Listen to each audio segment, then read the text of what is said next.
Pendant l'année 1940, les caméras allemandes filment Adolf Hitler en chef de guerre victorieux. Dans ses archives, Hitler et ses proches parlent librement puisque ses films sont muets.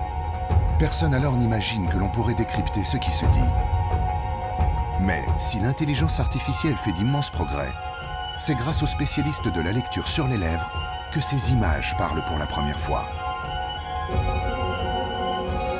Avec ce décryptage historique, nous sommes au cœur de la machine de guerre nazie.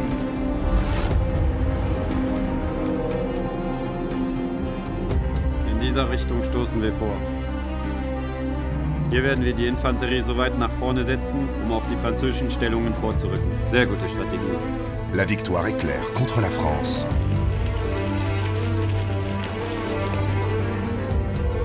Das alles ist ein Triumph für das Deutsche Reich. Ich habe mein Versprechen gehalten. Also, ich bin erleichtert, weil, klar, ich mag die Franzosen nicht. Les préparatifs de la guerre à l'Est. Genauso wie für die Polen, die Tschechoslowakei und später die Russen bereiten wir ihnen eine absolute Offensive vor.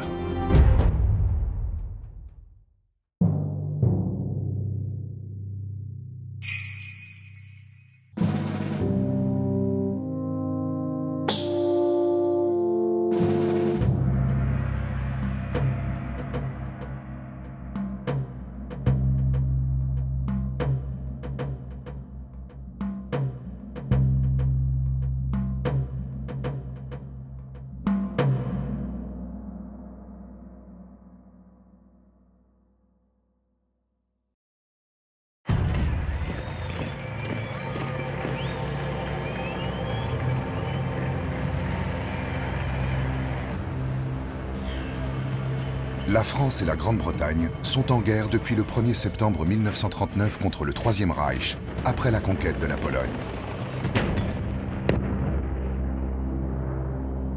Plus rien ne semble arrêter les velléités expansionnistes d'Adolf Hitler. Alors chacun fournit ses armes en attendant le déclenchement des hostilités armées. C'est la drôle de guerre. En France, en Grande-Bretagne, comme dans l'Allemagne nazie, on cherche à consolider ses alliances en vue du conflit. Le 28 mars 1940, le Führer rencontre Benito Mussolini au col du Brenner, à la frontière entre le Reich et l'Italie fasciste. Wir müssen noch eine Minute warten, dann kommt der Zug. Nochmals vielen Dank, Herr Mussolini. Sie sind sehr kühn. Das war ein konstruktives Treffen. Herr Mussolini, lassen Sie uns unseren Plan schnellstens umsetzen. Ja, und auf Wiedersehen, Herr Hitler. Hitler a voulu cette rencontre parce qu'elle est d'une certaine façon prévue pour informer son allié et surtout pour afficher cette solidité de l'Axe et également parce qu'il attend de la part de Mussolini un engagement pour entrer en guerre. Bien sûr, Hitler tient toujours beaucoup à ce que Mussolini soit activement impliqué dans la guerre. C'est toujours mieux d'avoir deux fronts plutôt qu'un, surtout si vous prévoyez d'attaquer. De même, une attaque coordonnée de l'Est et du Sud aurait également un sens d'un point de vue militaire. Ce qui est intéressant lors de cette rencontre, eh bien, c'est que Hitler donne le change, fait croire aux Italiens qu'il leur donne des informations, notamment à propos de ce qui se prépare pour le Danemark et la Norvège, mais se garde bien de les informer à propos donc de la Belgique et de la France, car il n'y a pas véritablement de rapport de confiance avec les Italiens. Le Duce est très hésitant, puisque l'armée italienne n'est pas prête, il le sait depuis un moment. Il l'a vu d'ailleurs non seulement en Éthiopie, mais ensuite en Albanie un an auparavant. Et ni le comte Ciano, son gendre, le ministre des Affaires étrangères, ni son état-major ne sont pour une intervention militaire contre la France. Hitler, très clairement ici, force la main de Mussolini. À demi rassurés par l'engagement italien, les nazis lancent les premiers l'offensive à l'ouest. Le 10 mai 1940, ils attaquent les Pays-Bas, le Luxembourg et la Belgique. Aux Pays-Bas, l'invasion prend fin le 14 mai après le bombardement de Rotterdam par la Luftwaffe. Pour Göring, le chef de l'armée de l'air nazie, c'est une victoire personnelle. Le maréchal du Reich est en tournée d'inspection à l'aéroport d'Amsterdam, nouvellement conquis. Le Reichsmarschall est guidé par un officier de son état-major. Tout doit être prêt pour l'attaque contre la France. Wir treffen Vorbereitung für den Angriff übermorgen. Die Piloten reparieren etwas am Flügel, damit alles einwandfrei läuft. Kann ich mich nähern?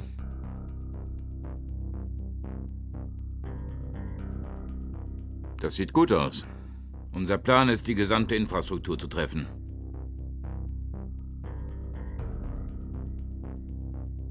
Also unser Plan ist, dass wir hier mit dem Geschwader so vorgehen. Hitler ne comprenait rien à la guerre aérienne. Ce n'était pas dans sa nature. Il avait encore, pour ainsi dire, l'expérience des tranchées de la Première Guerre mondiale. Il ne se voyait toujours que comme un simple soldat et donnait à Göring une liberté totale dans la gestion opérationnelle et stratégique de la guerre aérienne. Offiziell sind wir 40 Jäger, in Wirklichkeit sind wir aber nur 20. Die Flugzeuge wurden hier und dort verstärkt. Sehen Sie? Da vorne und hier. Sehr gut. Hier vorne am Böck. Sehen Sie? Das haben Sie gut gemacht. Göring, il est complètement dépassé. Il y a quelques petites choses sur lesquelles il a une expertise. Certains aspects de moteur et les parachutes. Parce qu'il a été négociant en moteur et en parachute. Donc il a quelques petites connaissances techniques là-dessus. C'est tout. Wie ist der Zustand dieses Bombers?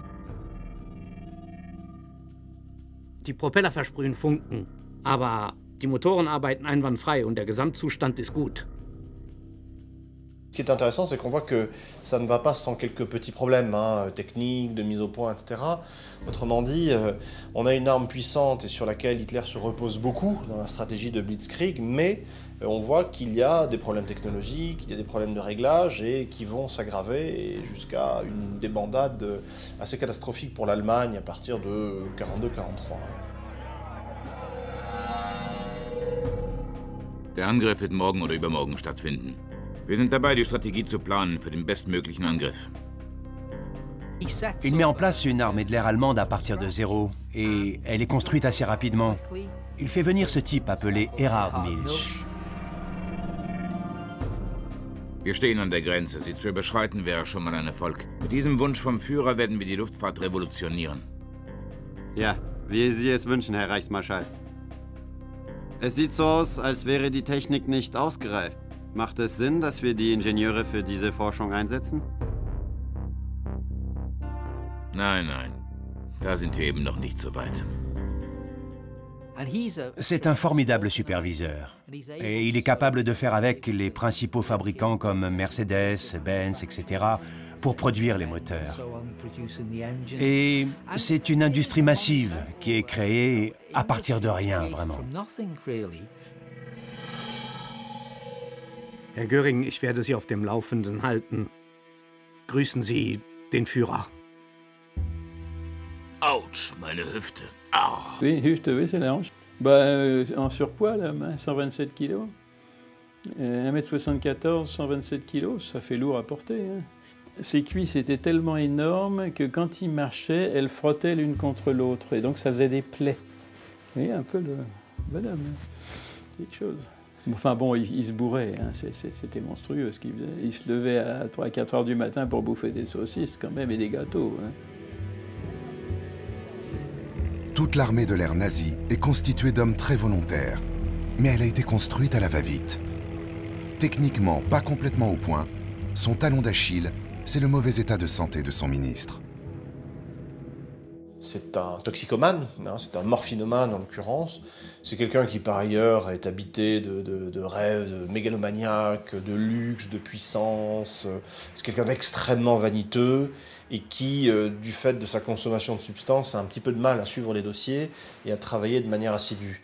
Et dès lors, autour de Göring règne quand même un certain flottement, sinon une certaine négligence, qui va se payer comptant, en l'occurrence, en matériel et en vie humaine. L'ancien as de l'aviation allemande est pourtant admiré et apprécié de ses hommes. Il en est proche et sait les flatter. Ich freue mich für Ihren Erfolg. Ich freue mich für einen Erfolg. Klasse. Danke. Wie heißen Sie? Was ist Ihr Rang? Glückwunsch, vorbildlich. Danke, Herr Reichsmarschall. Reichsmarschall. Herr Reichsmarschall. Ich beglückwünsche Sie. Vielen Dank, vielen Dank. Vorbildlich. Et Göring, c'est le bon gros jovial, sympathique, qui, de fait, est mis en avant par la propagande du régime comme étant le visage humain du régime nazi. Et c'est bien ça que l'on voit aussi, ici, dans cette tournée des popotes, où on voit un homme qui se soucie du bien-être de ses hommes, qui dialogue, etc. Il a des techniciens autour de lui, mais lui, il gère rien. C'est le gars qui se montre. Mais son intérêt, surtout en Hollande d'ailleurs, c'est la chasse aux œuvres d'art. C'est ça qui l'intéresse. Et les caméras. Donc il se montre, il cherche des œuvres d'art et il fait des beaux rapports au Führer. C'est surtout grâce à l'efficacité d'une partie de l'entourage de son maréchal que la Luftwaffe parvient à donner le change. Mit unserer Macht in der Luftwaffe sind wir die Herren der Lüfte.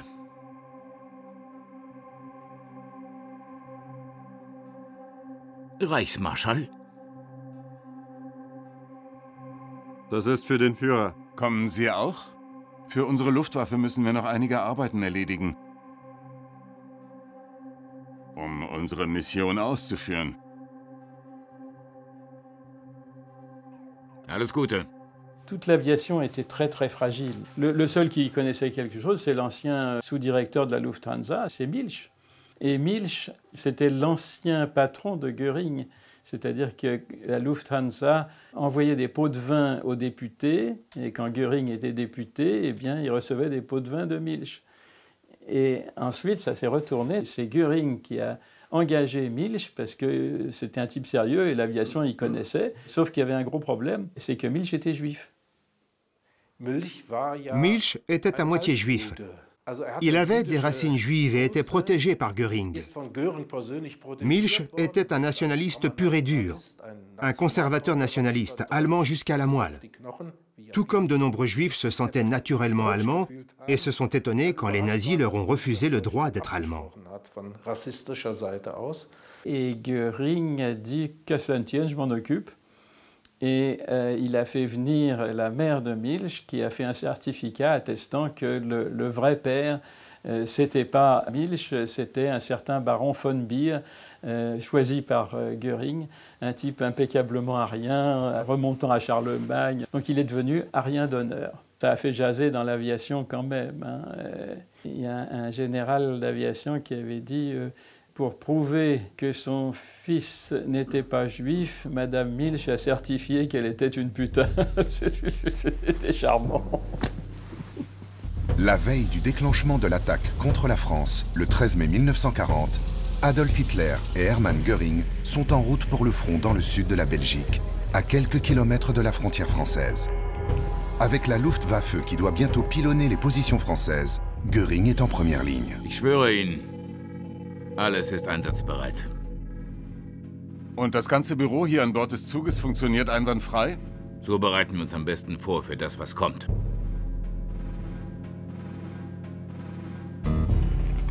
Sitôt arrivés, Hitler et Göring sont accueillis par tous les soldats et officiers qui participent à l'offensive prochaine, ainsi que l'état-major d'Hitler.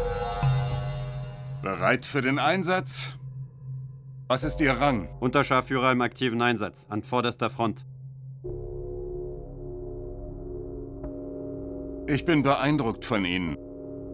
Freue mich, Ihnen begegnet zu sein. Das ist für unser Land. Dafür setze ich mich ein. Das ist schön. Le général Wilhelm Keitel, le chef de l'armée allemande, s'adresse au maréchal Göring. Morgen früh gehen wir zum Angriff über und wir werden den Feind überraschen. Keitel, c'est le chef de l'OKW, donc le commandement suprême de la Wehrmacht. Et Jodl, c'est son subordonné, c'est le chef du bureau des opérations. Donc effectivement, c'est théoriquement les deux responsables de l'armée de terre. Mais en fait, c'est les courroies de transmission d'Hitler. Hein. Ils ne prennent aucune décision indépendante. D'ailleurs, Keitel avait été surnommé Lacaille. Lacaille, c'est un laquais, donc c'est tout à fait ça d'ailleurs. C'est ce que les Anglais appelleraient des yes men, hein. C'est des bénis oui-oui. Keitel finirait bien sûr par émerger comme la figure la plus importante, très fidèle à Hitler. Et la loyauté importée avant tout au sein de ce système politique. Un deuxième homme participe de près à cette offensive. Walter von Brauchitsch est le commandant en chef de l'armée de terre. C'est la courroie de transmission d'Hitler et il n'y a plus de ministre des armées. Das sind die Vorbereitungen, um das Ziel hier zu erreichen, mein Führer. So müssen wir vorrücken. Ja. Hitler a pris pratiquement tous les postes, mais bon, il faut quand même un administrateur pour l'armée de terre. Donc von Brauchitsch, c'est quelqu'un qui n'est pas connu pour son énergie particulière. Ce sera un homme obéissant. Les généraux et les maréchaux se tiennent à carreau parce que c'est le chef, et puis parce qu'il y a un appareil de sécurité et de protection monstrueux derrière, qui s'appelle la SS, qui s'appelle la Gestapo, etc. Donc ces gens-là se tiennent quoi? Depuis la salle des opérations, l'état-major nazi déjoue toutes les prévisions alliées. Les Allemands utilisent à plein les concepts de choc et de vitesse. Le couple char-avion concentre des moyens importants sur des points sensibles du front allié. Ils surprennent par leur rapidité d'action les états-majors français et belges. Le fer de lance de l'armée allemande, une dizaine de divisions blindées, traverse le massif des Ardennes, pourtant jugé impénétrable.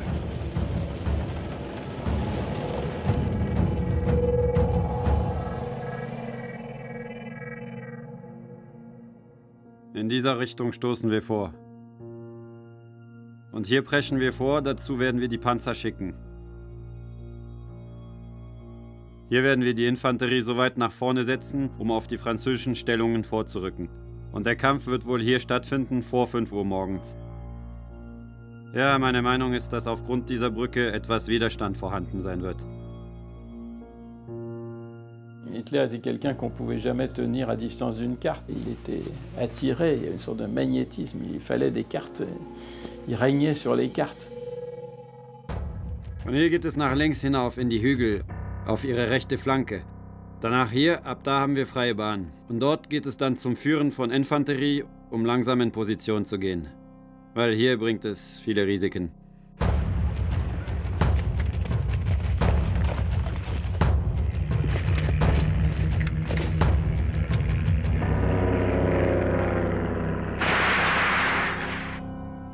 Hier werden wir so vorrücken, dass hier ein Fixpunkt entsteht, da wir der Route in dieser Richtung folgen werden. Bis jetzt verläuft alles pünktlich und nach Plan.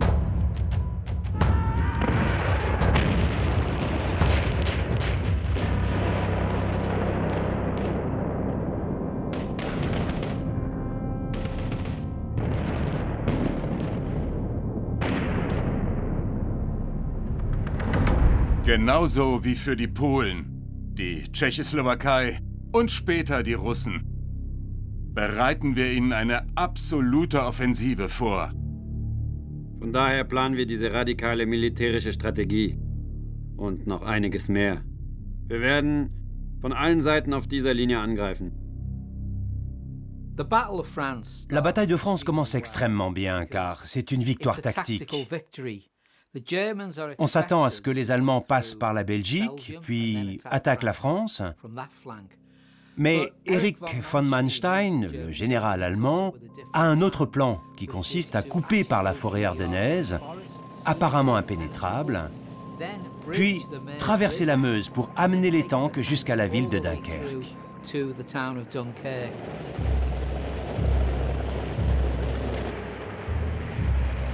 Vient ensuite la question de savoir ce que les Allemands doivent faire des troupes britanniques et françaises piégées sur les plages de Dunkerque encerclées.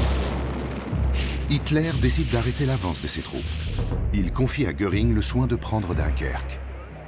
Son maréchal lui affirme qu'il peut anéantir Dunkerque avec seulement l'armée de l'air.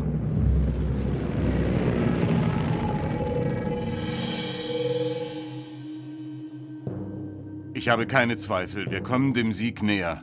Man muss wirklich voller Elan, voller Kraft sein. Ja, wirklich alles tun, und zwar richtig. Das ist eure Richtlinie. Mut und Entschlossenheit. Gibt es bei unserem Plan Schwierigkeiten? Nein, wir müssen ihn umsetzen. Wir werden sie schön einkreisen und dann lassen wir die Falle zuschnappen. Mais incapables d'attaquer sur les plages, les navires de la marine britannique parviennent à évacuer quelques 355 000 soldats britanniques et français. Hitler ironise sur l'échec de son Reich Marschall mal à l'aise.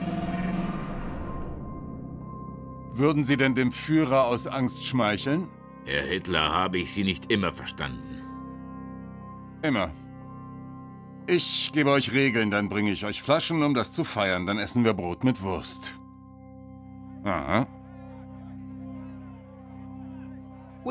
Churchill appelle Dunkerque notre heure de gloire. Il savait pourtant que c'était une défaite militaire.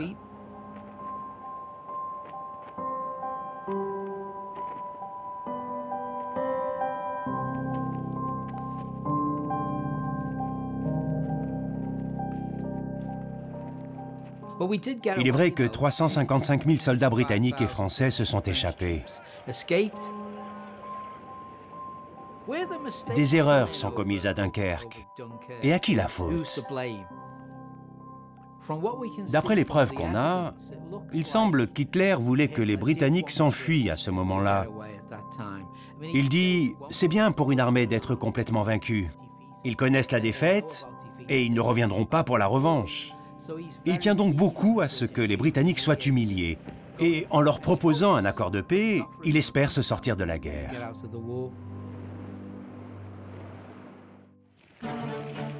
Calcul tactique politique ou erreur stratégique militaire. Pendant ce temps, les divisions allemandes continuent, un peu partout ailleurs, à enfoncer les lignes de défense françaises. À la mi-juin, l'État français baisse les bras. De son côté, Hitler supervise les dernières offensives. Wir stoßen auf allen Routen bis ins Elsass durch. Wir brechen den Widerstand in einer Zone nach der anderen, dann später werden wir zu Umzingelungsmanövern übergehen. Hier werden wir die Verstärkung aufstellen. Das ist aufgrund der defensiven Position hier gerechtfertigt. Was ist mit der Route hier? Ja, allerdings führt es zu einer Verstärkung der Offensive. Hier stoßen wir im Eilmarsch vor. Ja, von hier aus. Ich würde noch vorschlagen, die Nachschublinien zu unterbrechen.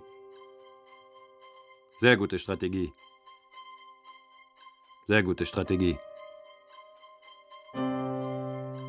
Also vorher verhandeln wir erst, vor allem wenn Ihnen das Wasser bereits bis zum Hals steht. So machen wir das. Alors que les combats tournent en faveur des Allemands, Göring rejoint Hitler. Le Führer se plaint de problèmes de communication entre leurs deux états-majors. Ja, die Kommunikation ist schon sehr gut, aber nicht zwischen uns. Die französische Armee wird bald kapitulieren. Nachricht zum Unterschreiben. Sehr gut. Einen Stift.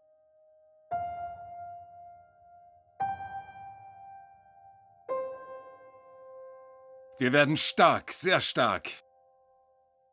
Unbesiegbar. Heute ist ein guter Tag. Mein Bauch knurrt heute nicht so stark. Ja, wollen Sie jetzt schon gehen, Herr Wagner? Wir telefonieren später. Kommen Sie gut nach Hause. Pourquoi la France s'effondre-t-elle si rapidement sur le plan militaire? La stratégie française est de se retrancher derrière la ligne Maginot. C'est essentiellement copier la Première Guerre mondiale. S'appuyer sur les recettes de la Première Guerre mondiale, sur de vieilles stratégies. La France ne sait toujours pas, à l'exception de De Gaulle, que la Panzerwaffe a un rôle stratégique propre. C'est pourquoi elle est alors réellement surprise par l'avancée allemande. Le 14 juin, les armées allemandes atteignent Paris déclaré ville ouverte pour éviter sa destruction comme Varsovie et Rotterdam. Le 17 juin, le maréchal Philippe Pétain forme son gouvernement et demande l'armistice. Les Allemands poursuivent leur avancée militaire jusqu'au 24 juin 1940, minuit. Les 2 tiers de la France sont envahis. Pour l'Allemagne, la victoire est totale. L'amiral Raeder est le premier officier supérieur à sortir de la salle des opérations. Oh, da bin ich beeindruckt. Möchten Sie, dass ich jetzt anrichte? Da kann ich drüber lachen. Ja, ich werde mich ausziehen. Ja, damit möchte ich etwas trinken. Ich bin heute froh und lustig. Oh ja. Für den Führer. Auf seine Gesundheit.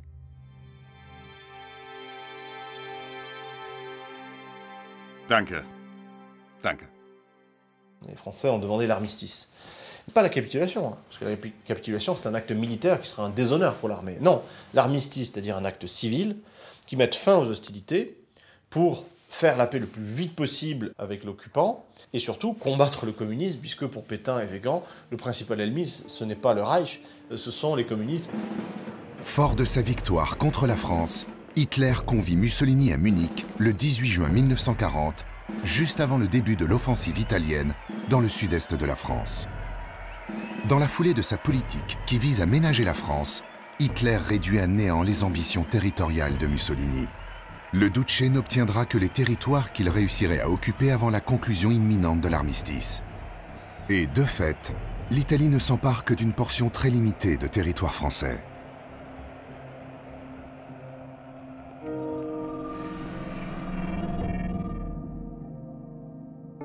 Wie geht es Ihnen? Also, ich bin erleichtert, weil, klar, ich mag die Franzosen nicht. Also, Sie haben das gewonnen. Sie müssen jetzt auf die Franzosen aufpassen. L'important pour Hitler est d'avoir un gouvernement en France qui fasse écran d'une certaine façon entre la population et le Reich, ce qui allégera d'autant les troupes d'occupation. Et donc il y a cette idée de ne pas être trop dur avec les Français. Et l'armistice qui sera signé à Rome, à Villa Incisa, le 23 juin, ne donnera pas satisfaction véritablement à Mussolini. Mais Hitler fait un geste au nom de la solidarité de l'Alliance pour que Mussolini puisse sauver la face, car le régime de Mussolini avait décidément un problème de légitimité. Les Italiens n'ont pas gagné militairement la guerre contre la France. Mais Hitler leur a pourtant généreusement accordé une sphère d'occupation dans le sud-est de la France. Pour la signature de l'armistice entre la France et l'Allemagne, Hitler choisit Rotonde, là où l'Allemagne avait signé le sien en 1918. Rotonde est d'une importance symbolique capitale. Cette signature permet d'effacer la honte de la défaite de la Première Guerre mondiale. Hitler accorde notamment beaucoup de soin à la mise en scène de cette humiliation française. Les Français ont accepté les conditions. Les conditions sont assez drastiques, évidemment. En même temps, les Français sont un peu soulagés parce qu'ils pensaient que Hitler allait avoir d'autres exigences, notamment l'occupation de l'ensemble du pays, notamment la mainmise sur la marine. Et tout ça ne se fait pas, donc il y a une sorte de soulagement un peu lâche. Pour Hitler, c'est la revanche symbolique de la défaite de la Première Guerre mondiale.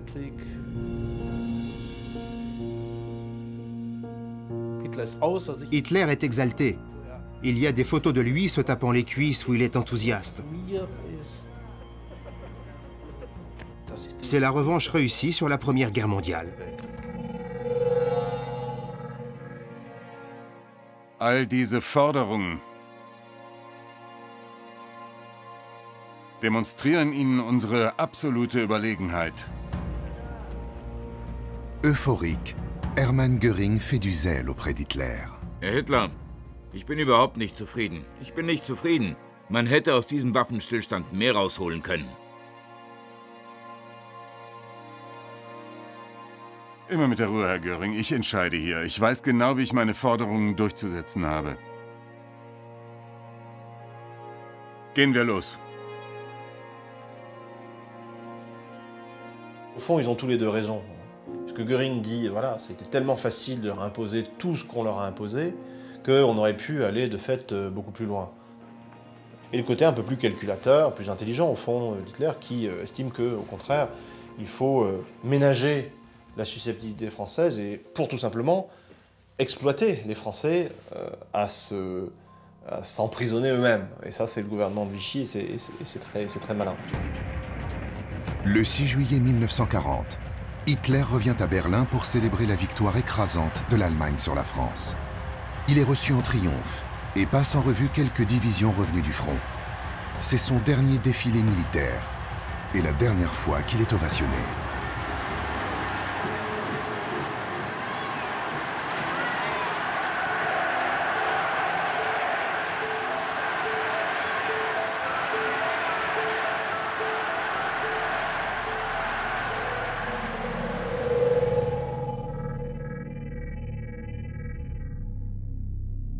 Also, Heil! Herrlich.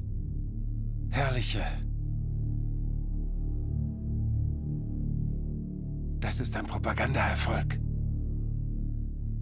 Das alles ist ein Triumph für das Deutsche Reich. Ich habe mein Versprechen gehalten. Il revient à Berlin. La cérémonie de la victoire a lieu ce jour-là et ils estiment qu'il y avait 2 millions d'Allemands à l'événement. Et les gens qui étaient là à ce moment, les Allemands à l'époque, disaient « Je pense qu'on allait gagner la guerre ». C'est sans aucun doute l'apogée d'Hitler et c'est sans aucun doute le moment où l'opinion publique le soutient le plus. Surtout les vieux conservateurs, du fait qu'Hitler a réussi à faire ce que le Kaiser n'a pas réussi avec l'Empire allemand. Ça le rend particulièrement populaire à leurs yeux. Pendant ce temps, loin du fracas de la guerre et du triomphe du Troisième Reich, en Bavière, à l'Obersalzberg, dans la propriété d'Hitler, Eva Braun savoure avec ses parents, Friedrich et Franziska, et ses 2 sœurs, Ilse et Gretel, la douceur de l'été 1940. Prost. Prost.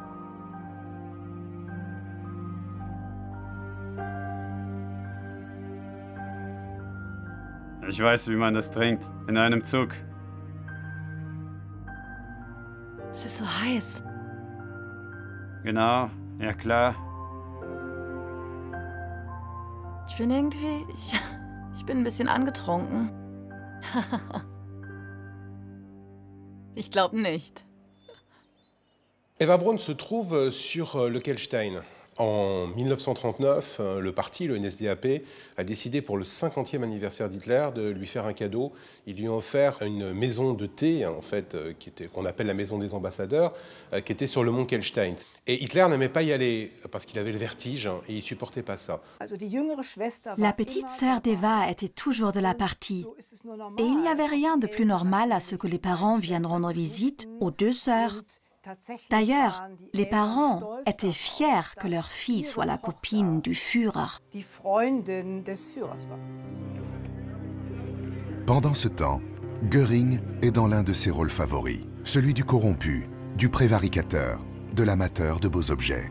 C'est un homme de jouissance matérielle, de bonne chair, de luxe. Göring adore recevoir des cadeaux. Il adore les objets.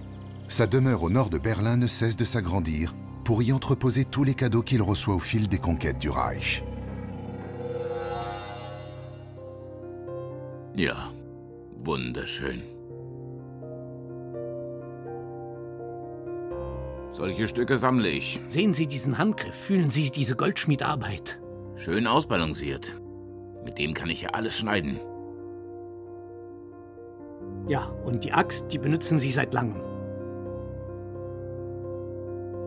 Sie ist so schön, so solide.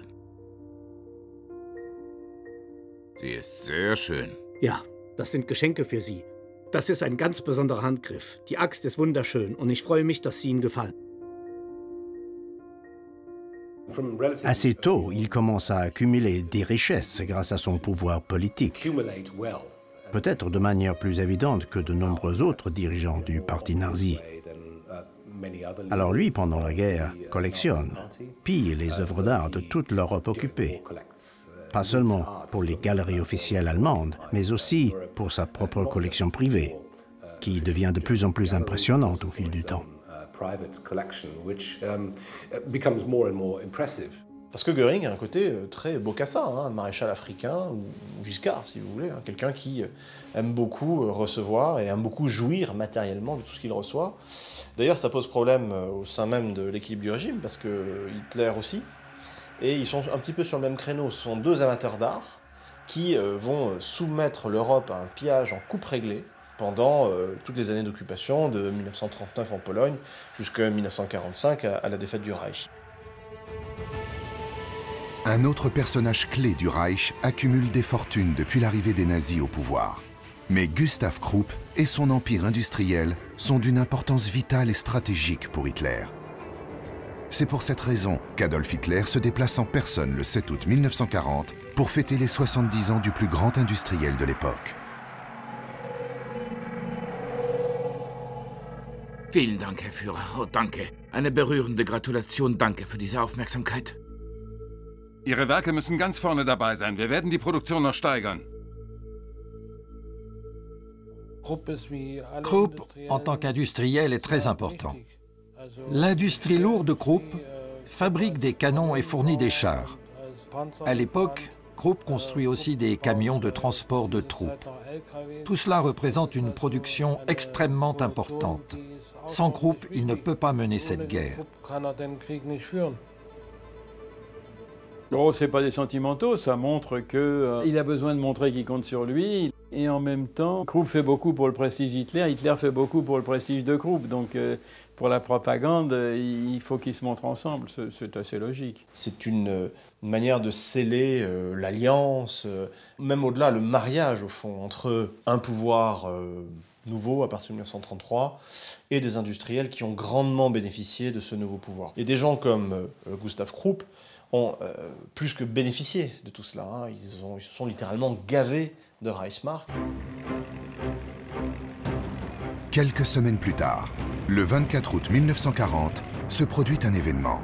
Depuis juillet, la Luftwaffe, l'armée de l'air allemande, bombarde toutes les infrastructures britanniques dans le cadre de la bataille d'Angleterre. Mais ce jour-là, un bombardier, croyant attaquer une raffinerie, largue ses bombes par erreur sur Londres. Un objectif qui ne devait être attaqué que sur l'ordre personnel de Hitler. En représailles, dans la nuit du 25 août 1940, les Britanniques parviennent à larguer des bombes sur Berlin, provoquant la stupeur. Au Berghof, en prévision des bombardements à venir, Hitler lance de nouveaux travaux. Ah ja, kommen die Bäume hier weg? Ja, die Bäume kommen weg für die Arbeiten.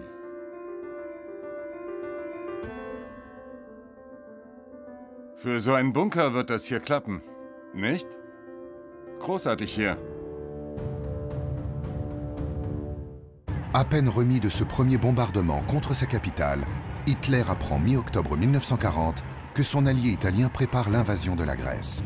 Pour imiter les nazis et pour avoir son empire méditerranéen, Mussolini veut s'emparer des Balkans et de la Grèce. Mussolini avait toujours rêvé de raviver cette ancienne ambition nationaliste du pays, de devenir l'État dominant au sein de la Méditerranée et de contrôler la Méditerranée, mais aussi de s'appuyer sur l'empire colonial relativement petit que Rome avait déjà avant que Mussolini n'accède au pouvoir.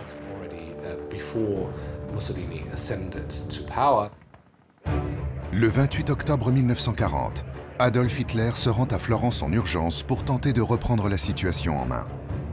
Hitler est furieux d'être mis devant le fait accompli, d'autant que la Grèce est plutôt pro-allemande. Durant les 6 heures de la rencontre, Hitler et Mussolini tentent de trouver une solution pour la Grèce. Wir sind noch im Gespräch. Aha. Eine Gesprächsbasis brauchen wir. Wer bin ich hier? Sagen Sie es. Die Nachricht von der Botschaft bringt nichts Neues. Herr Ribbentrop, so geht das nicht. Machen Sie. Und seien Sie deutlicher in der nächsten Nachricht. Oui, ben ça a l'air très courtois comme ça, mais en fait, c'était très problématique cette rencontre. Pourquoi? Parce que Mussolini avait décidé d'attaquer la Grèce sans en parler à Hitler. Donc il a voulu faire un coup. Hitler était furieux, en fait, parce que c'était pas ça qu'il voulait faire du tout. Et en même temps, il voyait qu'il allait être obligé d'aider les Italiens. Donc c'était pas du tout dans ses plans. Et donc, toute courtoisie mise à part, Hitler n'était pas content du tout. Les Britanniques reviennent en Europe. Ils débarquent en Grèce parce qu'ils peuvent maintenant aider la Grèce contre l'invasion italienne. Et cela met les puits de pétrole roumains à portée des avions britanniques qui pourraient bombarder les champs de pétrole depuis Thessalonique, par exemple. Et pour Hitler, stratégiquement, le pétrole roumain est absolument nécessaire. 2 jours plus tard, après ces mauvaises nouvelles, Hitler sait en plus que la Grande-Bretagne ne sera pas facilement écartée de la guerre. Il veut reprendre la main. Il pense donc créer une coalition anti-britannique pour attaquer son empire. C'est dans ce cadre qu'il a fait organiser pour le 30 octobre 1940 une rencontre avec Philippe Pétain. Il veut d'abord rencontrer le maréchal Pétain. C'est le leader de la France de Vichy. La France de Vichy est le gouvernement fantoche qu'Hitler crée après avoir occupé la France. La France est coupée en deux. La zone occupée, qui comprend Paris, et le régime de Vichy, qui est un régime fantoche. Mais il laisse à la France sa marine et son empire. Il essaie donc d'obtenir de Pétain qu'il rejoigne une alliance anti-britannique.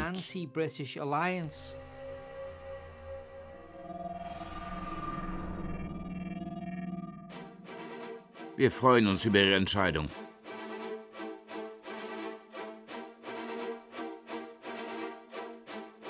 Bonjour.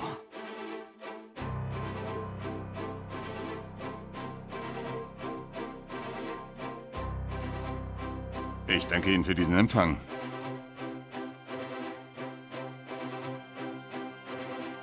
Nous sommes vos amis. La France souhaite la fin de la guerre. C'est aussi la tentative de Pétain de prendre une place dans l'Europe germanique. Ainsi, Pétain indique clairement que la France est plus qu'un simple État esclave, qu'elle veut participer et surtout qu'elle veut cette Europe unie. Il est tout à fait clair que Pétain est l'allié d'Hitler par excellence.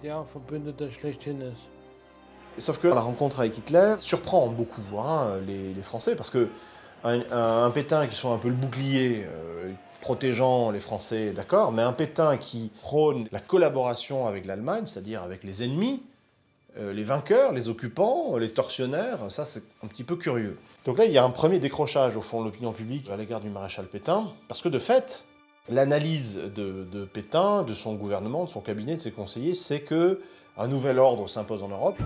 Le voyage d'Hitler continue ensuite jusqu'à Hendaye, à la frontière avec l'Espagne, où il rencontre Franco, le chef de la dictature espagnole.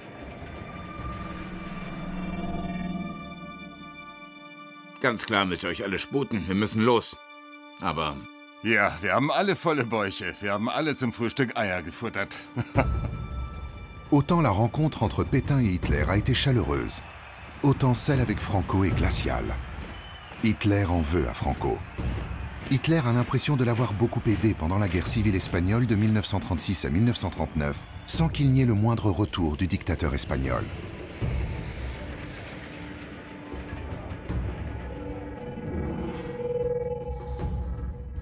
Bienvenido. Herr Franco, danke, dass Sie hier sind. Perdóname por este pequeño retraso y estoy encantado de conocerte. Er sagt, er freut sich, mit Ihnen zusammenzutreffen.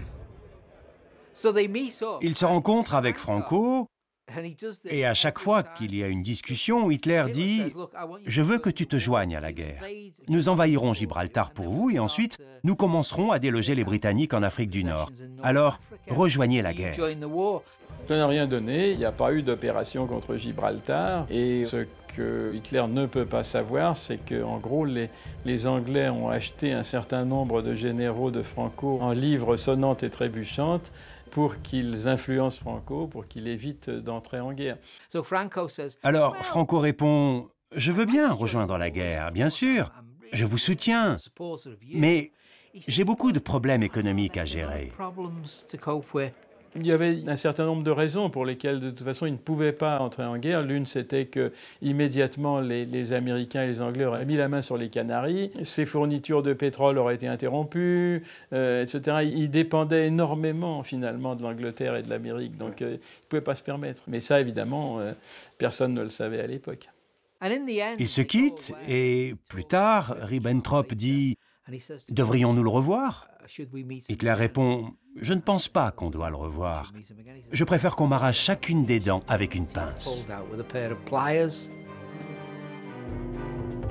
En parallèle, Hitler, qui hésite encore à ouvrir un nouveau front à l'Est, temporise. Le 12 novembre 1940, le ministre soviétique des Affaires étrangères, Vyacheslav Molotov, arrive à Berlin. Il doit discuter des sphères d'influence respectives de l'URSS et de l'Allemagne nazie en Europe centrale. Les soviétiques veulent surtout le retrait des troupes allemandes stationnées en Finlande et des garanties sur la situation dans les Balkans et sur les rives de la mer Noire. À ce stade, les nazis tiennent à respecter le pacte signé avec Moscou. De toute évidence, dans la première phase de la guerre, le pacte entre les nazis et l'Union soviétique est extrêmement important pour l'Allemagne, car les Allemands sont approvisionnés en énormes quantités de matières premières ainsi que de nourriture provenant de l'Union soviétique. Et Staline est assez content de cet arrangement. Quant à Molotov, il vient parce qu'il veut parler de la façon dont va évoluer leur relation. Est-ce qu'elle va devenir une alliance ? Vont-ils juste rester amis? Was bestimmte Angelegenheiten angeht, möchte Herr Molotow sich direkt mit Herrn Hitler unterhalten. Pour l'instant, ce sont des Allemands qui sont allés à Moscou, en l'occurrence Ribbentrop, l'homologue de Molotov, le ministre des Affaires étrangères, qui est allé signer le pacte germano-soviétique le 23 août 1939 à Moscou. C'est donc la première fois que les Soviétiques viennent en Allemagne.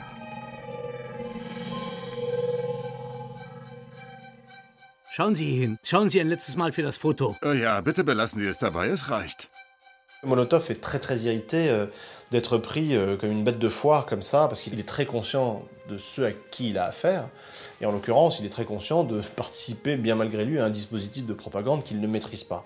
Et ça, c'est quelque chose qui est insupportable pour lui, parce que Molotov, c'est un bolchevique. C'est un homme qui maîtrise tout. Pour mettre Molotov à l'aise, Hitler est accompagné d'Hermann Göring, le numéro 2 du Reich. Göring, la face sympathique et souriante du régime nazi, a pour mission de rassurer Molotov sur les intentions nazies.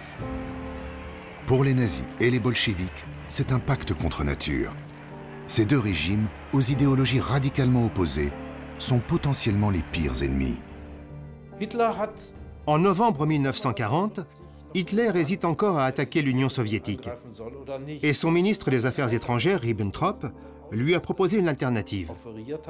Écraser l'Empire britannique avec l'Union soviétique. Et à cet égard, Hitler teste aussi l'Union soviétique pour savoir si elle serait prête à envisager des objectifs expansionnistes non européens avec le soutien de l'Allemagne.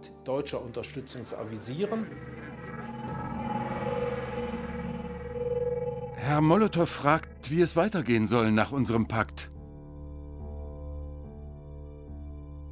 Herr Molotow, der Pakt zwischen unseren beiden Ländern ist für uns von größter Bedeutung. Au moment où il fait venir Molotov, il veut voir s'il n'y a pas une dernière possibilité de s'arranger, en gros de se partager le monde. L'idée étant d'encourager les Soviétiques à s'occuper du Moyen-Orient et de l'Asie, qui n'intéressent pas Hitler, et que les Soviétiques acceptent que les Allemands, eux, aient toute l'Europe orientale, en gros. Molotov dit, en gros, ça ne nous intéresse pas. Est-ce qu'on veut? On veut la Finlande, on veut les pays baltes, on veut la Tchécoslovaquie et on veut la Turquie. En tout cas, les passages, les Dardanelles, le passage vers la Méditerranée, les mers chaudes, etc. À la fin de la rencontre entre Hitler et Molotov, Hitler est tellement en colère qu'il refuse d'assister au banquet d'adieu le lendemain soir. C'est plutôt inhabituel de faire ça pour un grand dignitaire. Et donc, la réunion est très importante parce qu'après cette réunion, Hitler décide qu'il va envahir l'Union soviétique et en l'espace d'un mois, il crée l'opération Barbarossa qui est approuvée par l'armée. Depuis juillet 1940, Hitler a décidé l'invasion de l'Union soviétique et les discussions de la dernière chance se terminent sans qu'aucun accord ne soit conclu. À l'automne 40, il faut aussi se rendre à l'évidence. Le front ouest n'est pas pacifié. La bataille aérienne contre la Grande-Bretagne est sur le point d'être perdue. Autre épine dans le pied, le Führer va devoir voler au secours de Mussolini en Grèce. Cela contrarie son plan d'attaque contre l'Union soviétique. Il va devoir le retarder de plusieurs semaines. Pour tenter de contrer de possibles attaques anglaises, il fait construire de gigantesques fortifications de la mer du Nord au sud de la France.